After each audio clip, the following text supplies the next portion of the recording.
How do I practice attuning my energy, elevating my frequency, shifting my frequency, clearing my energy, elevating my intuition in an already busy lifestyle, and I'm not used to doing it? These are questions that I get all the time from my students and from my private clients.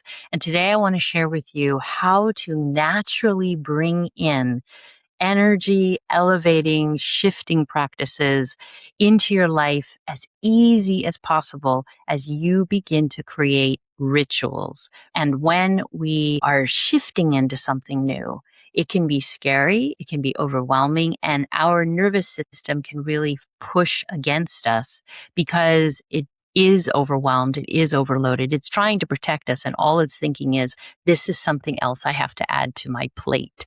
Welcome to the Art of Tuning In podcast. I'm Dr. Maria Furlano. It's great to have you here today. And I'd like to share with you the power of rituals, the power of understanding the should syndrome and how we get out of that, habit stacking, and why it is one of the best ways to help you change what it is you want to change in your life, and why every single person is unique on their journey and there is no special time limit or special formula that you should be achieving in.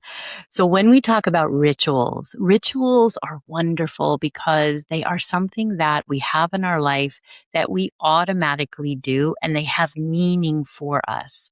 For example, a ritual that we automatically do is generally brushing your teeth or waking up in the morning. You generally have morning rituals. Maybe you make a cup of coffee or tea, or you have breakfast, or maybe you do not have breakfast. That's also a ritual.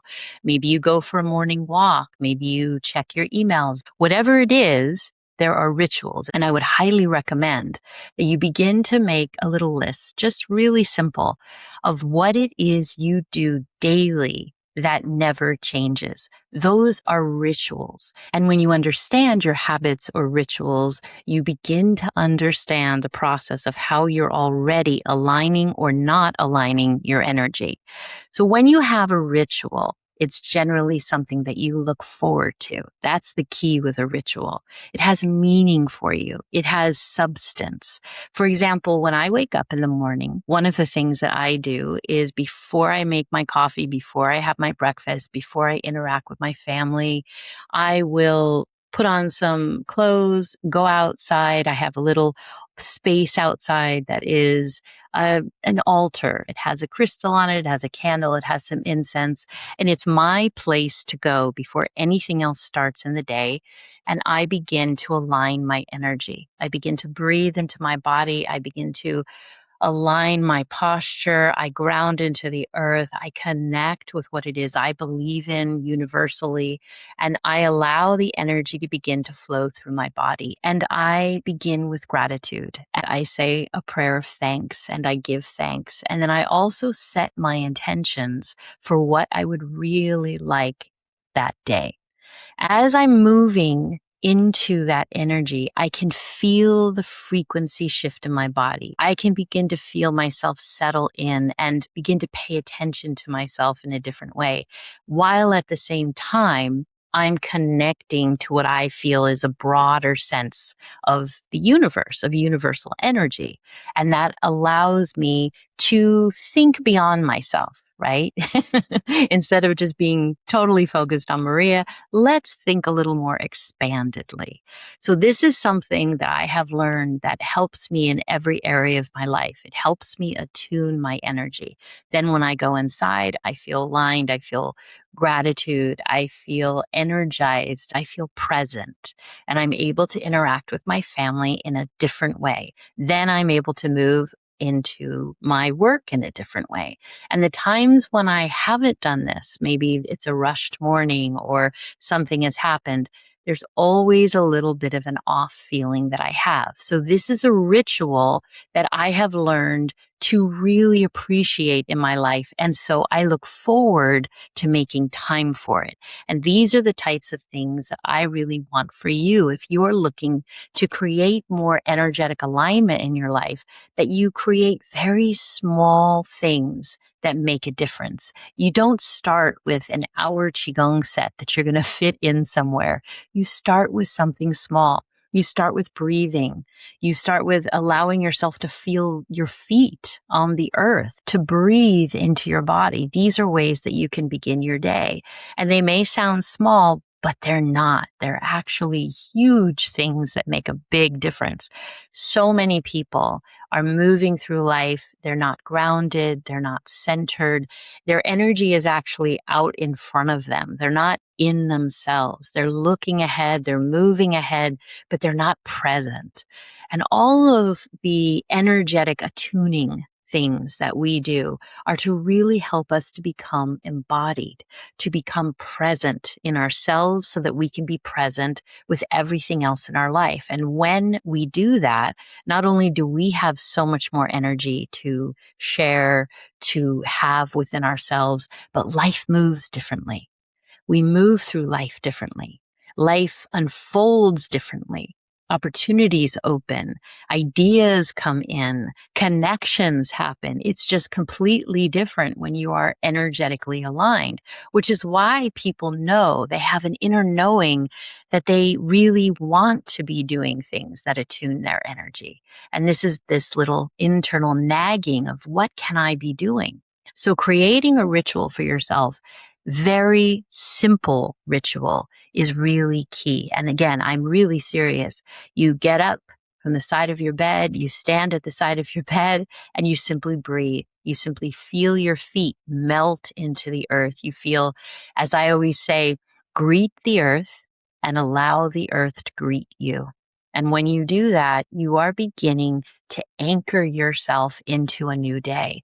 So you can think of rituals as anchors for yourself. That's how I like to think of them. They want to be fun. They want to be enjoyable. They don't want to be another to-do list. They're more of a sacred, energetic attunement. And you start with one. Morning is a great time because, again, sets your energy up for the entire day.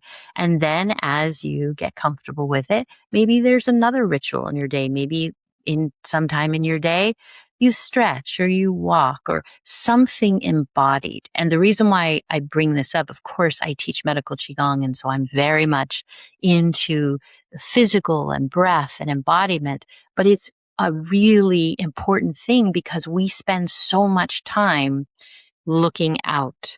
We spend time in technology, on our computers, on our phones. If you're a helping professional, you spend time holding space and supporting others.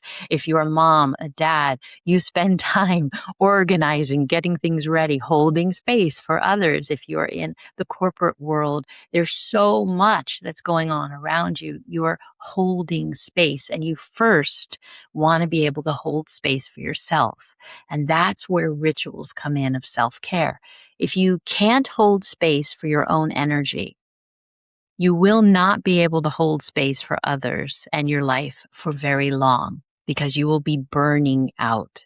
You must have a connection with yourself and a strong alignment of energy with yourself that is fed, that is continually built and loved and expanded in order for you to really be able to hold space for others. And this is part of energy management, which you know is what I do with people. When I coach people or teach, we're working on how to manage your energy. And part of energy management is first being able to hold space for yourself.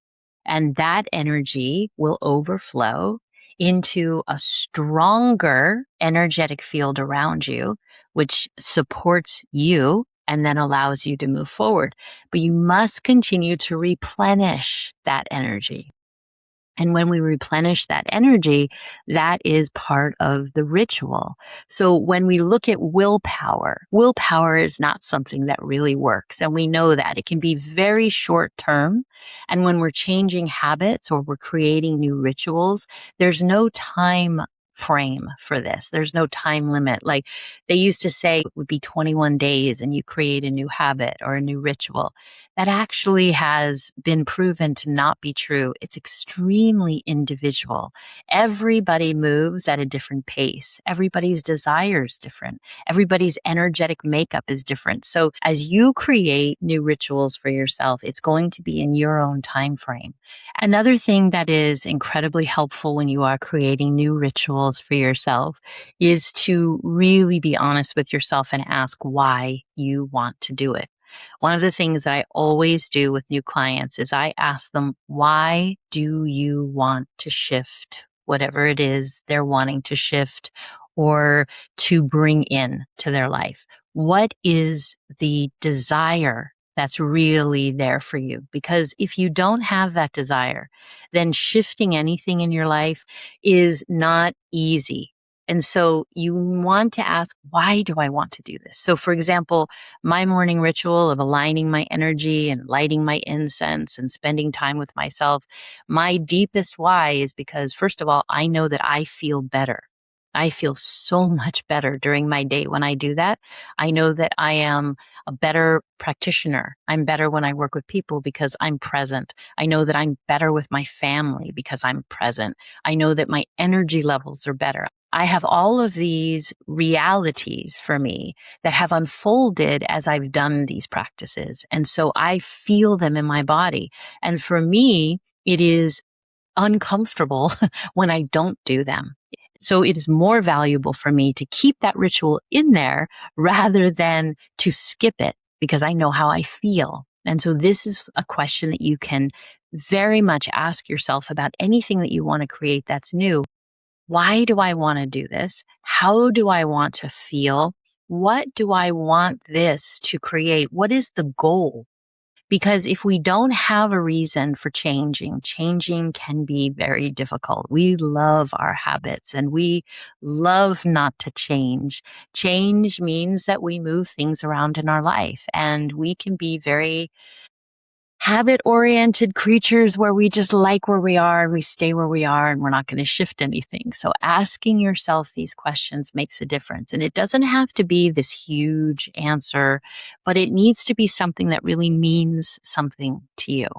I was working with someone the other day and they were mentioning that they really wanted to incorporate new habits into their life, but they had a fear of it, that they didn't have time for it, but they knew that that was an excuse. And so as we started to dig deeper into it, you started to hear all of the beautiful things of why they wanted more energy, why they wanted their body to feel better, for their relationship, for their work, for things that they wanted to experience in their life. And when you start to begin to speak about those things, when you start to share out loud, this is what I'd like to experience. This is how I'd like to feel. I'd like to be excited about doing this. Those things help propel your energy forward and they help you to understand that there's new possibilities. And when you understand there's new possibilities, it is much easier to take steps forward to do that. Remember that willpower only lasts so long. So we want to get to the deeper desires of why you really want to add something into your life. And this is where habit stacking comes in. So habit stacking is a way to add new routines in your life on top of things that you're already doing. So instead of having to put huge things in your calendar and mark out big spaces for things, you begin to add small things after something that you already reliably do. So for example, you wake up in the morning, you brush your teeth, you put the toothbrush down, and you decide to stand for a minute, for 30 seconds, and breathe into your feet to become present in your body. You make a cup of coffee or a cup of tea, and you break out your journal, and you're going to write 1 to 5 things that you're grateful for. You are in a meeting or with a client, and when you're done with that, you take one moment to step back and disconnect yourself from the energy of that other person. Before you get into bed, you stand at the side of your bed, you ground your energy, you breathe, you allow your nervous system to begin to relax. So these are all small things that you can do and examples of how you already put new beautiful habits into a routine of your day that you already do. The key is with habit stacking and with creating new things in your life. It's not about taking 30 minutes, 45 minutes, an hour. It's about, can you take 1 minute? Can you take 3 minutes? And you just add something that is energetically aligning into your day. And I have to tell you that I have given specific practices to so many people, especially people who work with others, that they do after they work with somebody, after they have a meeting, at the beginning of the day, at the end of their day, that are just literally a minute to 3 minutes long, that change their way of perceiving how their energy is aligned in their body and helps them to quickly refill their energy. It makes such a difference by the end of your day when you do these small things, because energy needs to be replenished every single day. You're using your energy every single moment. So technically, every moment we're exchanging energy. So every moment we're realigning our energy, or we're shifting our vibrational state. So we want it to become a ritual in our life that we understand that moment to moment we're working with energy. I've spoken before how energy is frequency. That is like musical notes. Sometimes we're really in tune and we're aligned and it's just beautiful. And sometimes our tuning is a little bit off and we just simply need to realign our energy. And it is so much easier than people think. But what happens is people tend to just try to keep catching up with their energy instead of understanding that it is not about these huge, huge, long practices. The mastery is about being able to manage and to tune your energy from moment to moment. That's the mastery. And that's the fun part, because then you feel completely different. You move through your day differently. You recover your energy differently. It is just a completely different way of moving through life. And just remember for today that should is not a truly empowering path to take when you want to change your energy. Remember that rituals have such a beautiful sacred element to them. Habit stacking can be so easily put into your life, where you can create these really small changes. And really importantly, ask yourself why. Ask the deeper why. Get really personal with yourself and find out what it is you really want. Because when you discover what it is you really want, doors open for you. And if you're ready to learn the exact tools that I teach people, I would love to have you join us inside the studio. Go to theartoftuningin.com and the link is below, of course. I would love to hear your questions and your insights about this episode. How do you feel about your own energetic alignment? Are you able to put tools into your life easily? Do you struggle with it? I'd love to hear all about it. Thank you for joining me today, and I'll see you in the next episode.